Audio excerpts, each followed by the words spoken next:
I'm Mita Schaffer. I grew up in Montgomery County, and I lived in London for about 10 years and learned advertising. Came back to the DC area and met Tina, and we started Martin Schaffer Advertising, and that's how it rolled. I was a board member, past president, and now emeritus president, which is the best place to be. I was at a party.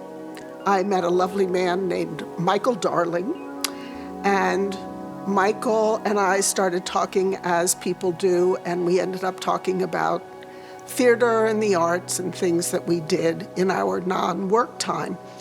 And Michael asked me what I thought about children's theater.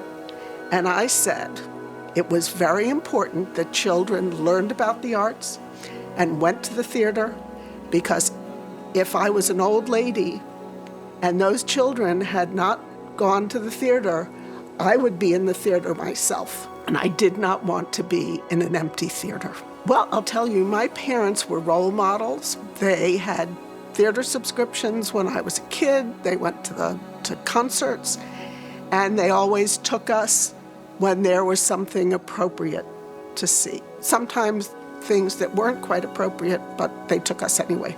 My mom was someone who wanted us to be not artsy, but wanted us to be informed and involved. I took modern dance, I took ballet. I liked the costumes in ballet better than modern dance. We went to museums. So they were role models, as I said, and they made sure that we had an appreciation and an understanding of the arts. I think when I met Bonnie, after I guess Michael Darling and I had lunch together with Bonnie. As everybody knows, you can't say no to Bonnie Fogel. So that was the beginning of a long relationship. Well, I think the most important thing that I felt as a board member was that Janet was and is a visionary, an artist, but a visionary who also knows how to implement things so that the vision becomes a reality. There was a barn, Nancy Greenspan's barn, and we all got together, the board. I can't even remember what year it was, but it was a sort of cold day, sort of like today. And Janet made a presentation that included Imagination Stage, which was BAPA in those days, should have a theater of its own. And I'd never thought about it, and she was absolutely right. So that is my best and favorite memory of Janet.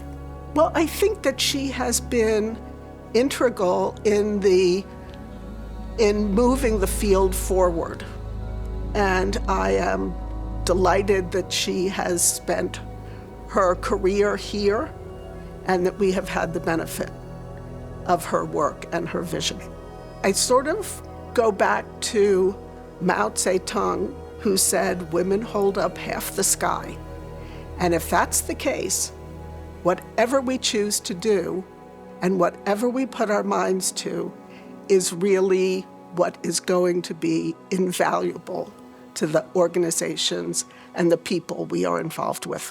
I hope that Imagination Stage continues to have the kinds of leaders, both on the board and as staff, who have visions of what this organization can be and are able to carry through those visions so that we continue to touch the lives in a very positive way of many, many, many, many young people. I think that it's really exciting that the theater has developed from the time that it was at Whittier Woods School when I first joined the board. And my last day as president was the day we broke ground on this building. So I have seen and been part of a lot of what's gone on in this organization, and I am very proud of having been part of it.